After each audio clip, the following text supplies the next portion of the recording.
Hey there guys, AT from the AT Show here with another basketball opinion video. Because I already know how much you guys like my opinion already, I decided to do another one. This time it's based off of the end of the year award candidates. And by end of the year award candidates, I mean like MVP, you know those little awards they give out at the end of the year. So yeah, I think you guys know that. So anyway, I'm going to get started before you guys do stuff. So anyway, hold on. Alright, there we go. So first one I got is the most improved player. See, I'm going to do the major awards, not like the minor awards, like, I don't know. Executive. Actually, no, executive is a pretty big award. Never mind. So anyway, most improved player, I'm going to give this one to, drumroll. Actually, no need for drumroll. Isaiah Thomas. Fuck, I misspelled his name. Okay, I just realized I misspelled his name. Don't kill me on that. Isaiah. Alright, Isaiah Thomas. Isaiah. No, okay, I'm picking Isaiah Thomas over Isaiah Thomas because Isaiah Thomas is a much better player. So anyway, the reason why I'm picking him is because last year's his stats were like 28.8 points per game. Like, you can't improve 28. You improve like to 28 from 22. That's a pretty good big move up. Also, he did that while his minutes per game didn't go up drastically. It literally went up like 1 point something minutes. Also, he increased his field goal, he increased his like stats, and yeah, his stats. Also, the team record, he drastically increased that, so that's a somewhat of a major factor for this. So anyway, the most improved player wasn't really a competition this year, so I went with Isaiah because I think he's a clear winner. Anyway, next award I got would be Sixth Man of the Year. Anyway, Sixth Man of the Year is not really something I've been thinking about this year because of, honestly, the lack of Sixth Man of the Year candidates. I mean, you got Eric Gordon, you got Andre Iguodala, Iguodala, and you got like a bunch of other good guys. So anyway, but this year, I'm gonna go with Andre Iguodala. Hey, no surprise. Anyway, I know, guys. I know. You guys are probably thinking, "Oh, he's going out the Warrior bandwagon right now." But no, I think he wins it because it's not really his offensive stats that are like eye-popping. Either way, he does have a good field goal percentage for like what he's doing. He does have like a good assist, rebound, and point ratio. I'd like that. But the stats that kind of stick out to me are like his defensive stats, which are his 1 steal per game and 0.5 blocks per game. And the amount of minutes he's doing is like 26.3. And then like a 36-minute scale, it'd probably go up to like, what would his like blocks per game go up to? Like 1 point something. His steals would definitely go up also. Like to like 2 at least, I think. Don't roast me in the comments about that. I'm pretty sure there's going to be one person that's going to be like, his stats are going to go up like that, not like that. Roasted. Okay, never mind. So anyway, I got Iguodala. Also, his record, the record of the team being like 67 wins, it plays a major role. Like, if he lost 67 games, I wouldn't really consider these stats all important. Actually, he wouldn't even be in that race in that case.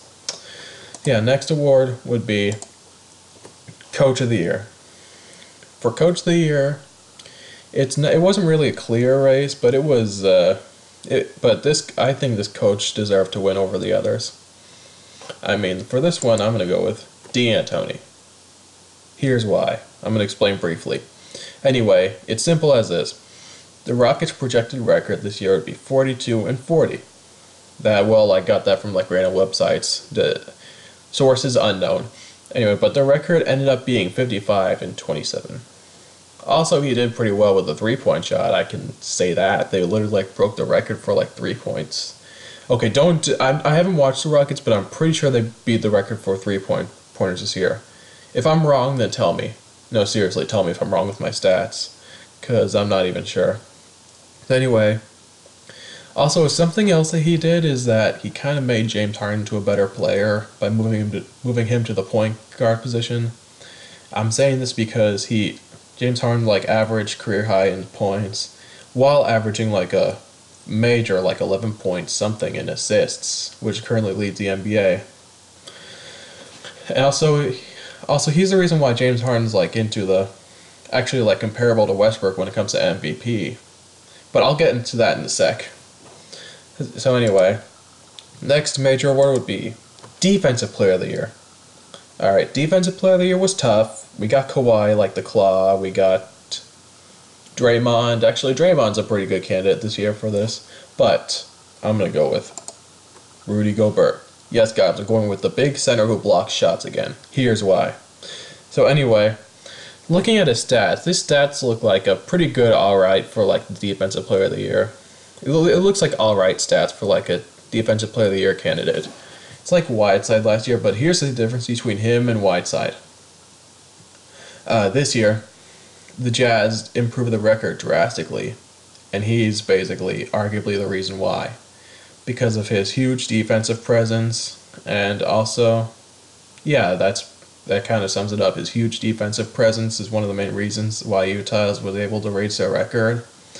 Which is honestly, he's honestly one of the more underrated players. He doesn't get talked about a lot because he's one of those intangible guys. Like, his stats don't show up on paper, but what he does on the floor is more like screens and alternating the shots, not blocking them.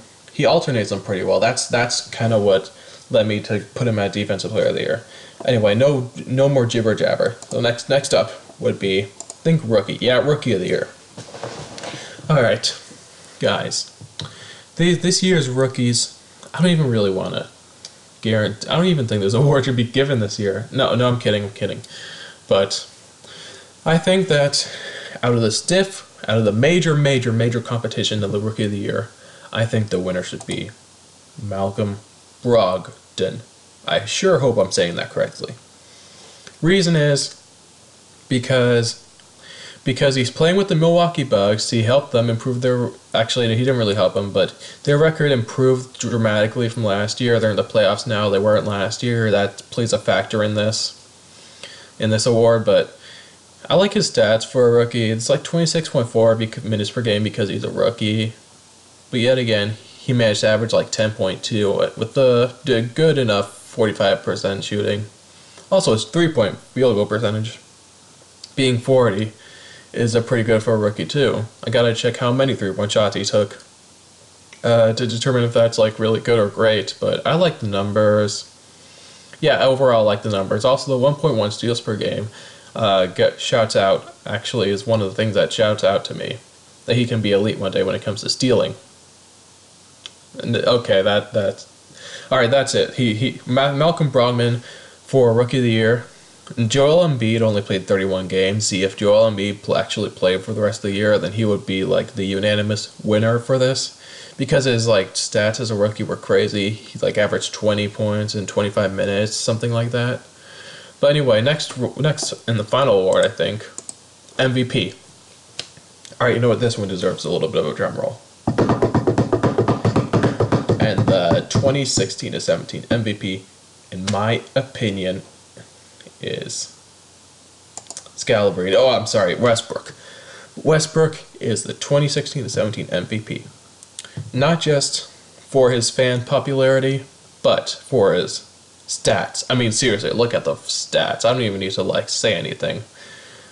Averaging triple-double for 81 games. He wasn't resting for half the season like some players I know, who are in the race for MVP. But also, he had 42 triple-doubles in an NBA season. I mean, like, Oscar did that, like, a while back. 41, I think. Yeah, 40. No, of course, 41. But it's arguably harder to get more triple-doubles, like, in today's era than it was back then, because of, like, the way centers move. Actually, centers are not really that hard. But okay, I'm not going to go with jibber-jabber like I did with the last. So anyway, that's a pretty damn impressive record either way. So anyway, his team record. Also, people say like the MVP should be on winning teams. This is a winning team. I mean, look at the record. It's 47 wins and 35 losses. That's a winning team. It's 6th. He made the playoffs. I don't see the problem in that. Also, his other candidate, James Harden's only like one place above him. It's like, what did James Harden win? Like 55 this year? 55. That's not a heavy amount of games. Like if James Harden won 60, I would understand the difference between the whole winning scenario. But I don't think James Harden contributes to his team as much as Westbrook. I'm just going to say that now. Because Westbrook was basically had like a chip on his shoulder this year's season when Durant left. And James Harden didn't really have pressure when Howard left. See, Howard is not Durant. I can say that now, and none of you would disagree with that. I hope. Anyway, Westbrook for MVP. Also because of his insane popularity with the fans. His field goal percentage could be better, but I'm not going to get pissed at that because of all the other freaking numbers on there. So anyway, hope you enjoyed this. This has been my projections for the 2016 to 17 major end of the year awards. I know there are like other awards that I could have tapped into, like I don't know, best mop boy of the year. You know, actually, referees should get their own award, best referee of the year. That should be like something. Hashtag ideas. Anyway, leave a like if you think the best referee of the year award should be a thing, and just leave comments if you want to. Okay. Anyway, see you later. Bye.